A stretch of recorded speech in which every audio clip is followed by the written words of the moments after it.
This is CNN Breaking News. We do have some breaking news to bring you right now. The Trump administration is imposing new sanctions on Russian oligarchs and government officials in what could be the toughest penalty we have seen for Russia's interference in the 2016 U.S. elections and more. CNN's Michelle Kaczynski is live in Washington with all of the breaking details. What have you just learned, Michelle? Hi, Allison. Yeah, we're just getting this from senior administration officials that they have now sanctioned 7 Russian oligarchs, 12 companies that they either own or control, and 17 senior government officials in Russia for various reasons. This is not just connected to U.S. election meddling, although the authority under which they impose these sanctions does include that. 38 total people and entities now sanctioned. So that means their assets in the U.S. will be blocked and U.S. people will be barred from doing business with them. I think what really raises eyebrows, we've known about this list of oligarchs the administration designated months ago. This was in January. They didn't impose sanctions then, although they did say they were coming. Today we are seeing those. So of the original list of more than 200 officials and billionaires and people connected to Putin, that they designated, we're now seeing 38 of them actually sanctioned. What we saw in the call, though, these are high-ranking people. One of them, Oleg Deripaska, he is an aluminum magnate and a billionaire.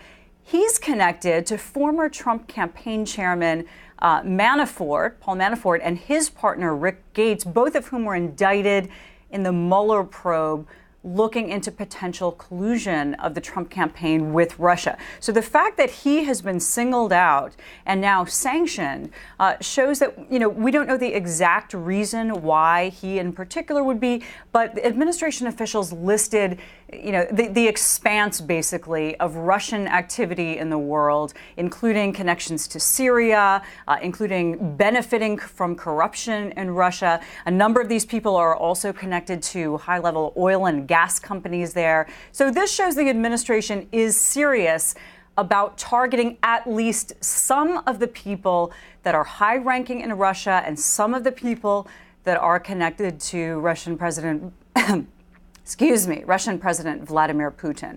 David? Michelle Kaczynski, thank you very much. The latest on this breaking news. Let's get reaction to this with Democratic Congressman Beto O'Rourke of Texas. He's locked, as you know, in a fierce Senate race to oust Senator Ted Cruz. Congressman, we heard earlier this week from outgoing National Security Advisor H.R. McMaster that Russia, in his words, has suffered no cost for meddling in the 2016 election. Well, what about this?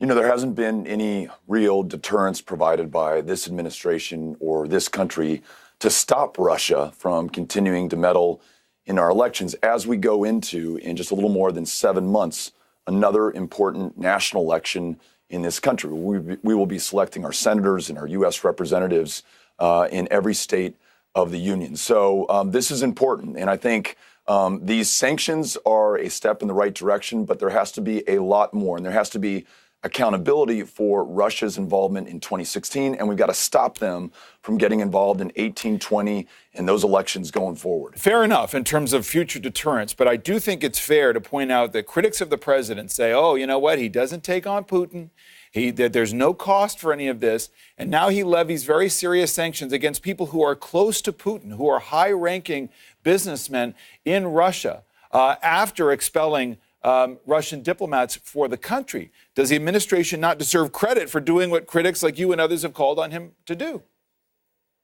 Yeah, David. So I was trying to make the point earlier that I think the administration's taken a step in the right direction. So let me reiterate that. But there's still so much to do. And we know from listening to the folks at the NSA and national security and federal law enforcement that this administration has not made deterring Russia from getting involved in the 2018 election a priority in this country. So it looks like there's been some consequence for meddling in 2016. I think we need to do more to deter Russia from bad behavior in our elections in other parts of the world going forward. So a step in the right direction. We need to see more going forward.